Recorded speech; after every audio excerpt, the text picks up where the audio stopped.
जय माता दी, जय माता दी, जय माता दी। जी हाँ प्यारे भक्तजनों, हर साल की भांति इस साल भी महानवरात्र के शुभ अवसर पर मंगलपुर बाजार में भव्य पूजा व मेला का आयोजन किया गया है, जिसमें आप सभी सादर आमंत्रित हैं। स्थान मंगलपुर गुदरिया बाजार हाई स्कूल के प्रांगण में।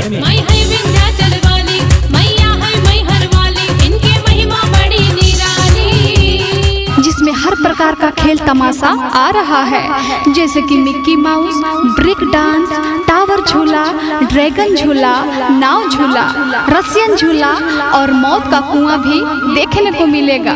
मौत के कुआं में 4 लेडीज 2 जेंट्स के द्वारा 4 चक्का और मोटरसाइकिल चलाया जाएगा। जी हाँ, साथ में रामलीला का आयोजन भी किया गया है।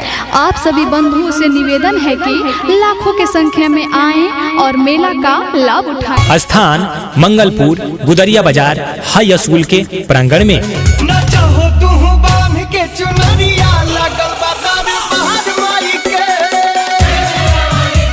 इस साल भी नए अंदाज में पूजा समिति आपका हार्दिक अभिनंदन करती है। इस साल भव्य और बड़ी मूर्ति का आयोजन किया गया है। नवयुवक दुर्गा पूजा समिति इस साल भी आप सभी भक्तों के सेवा में इस साल भी भव्य मेला व पूजा का आयोजन किया गया है। स्थान मंगलपुर बाजार हाई स्कूल के प्रांगण में। जी हाँ भक्तजनों, कहते हैं जगत पालन हार है माँ, मुक्ति का धाम है माँ, हमारी भक्ति का आधार है माँ, हम सबों की रक्षा का अवतार है माँ।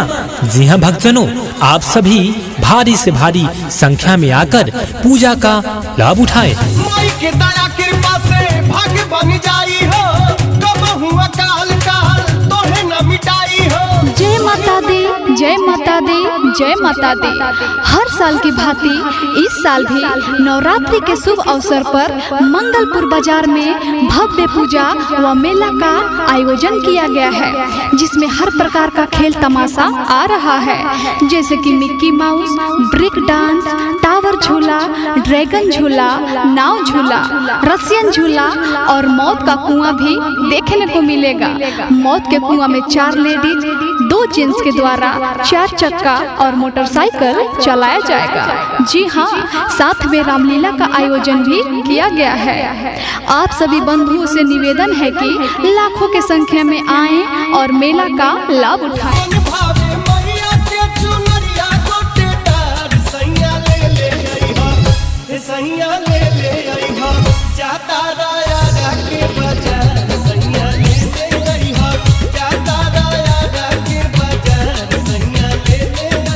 स्थान मंगलपुर गुदरिया बाजार हाई स्कूल के प्रांगण में। इस साल भी नए अंदाज में पूजा समिति आपका हार्दिक अभिनंदन करती है।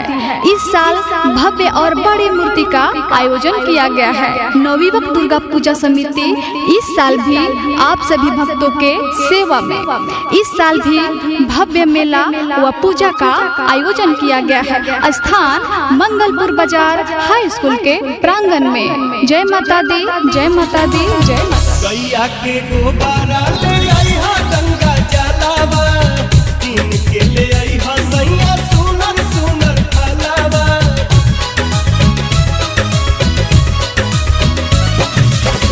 गैया के गोबारा ले आई हा, गंगा जलावा तीन के ले आई हा, सैया सुनर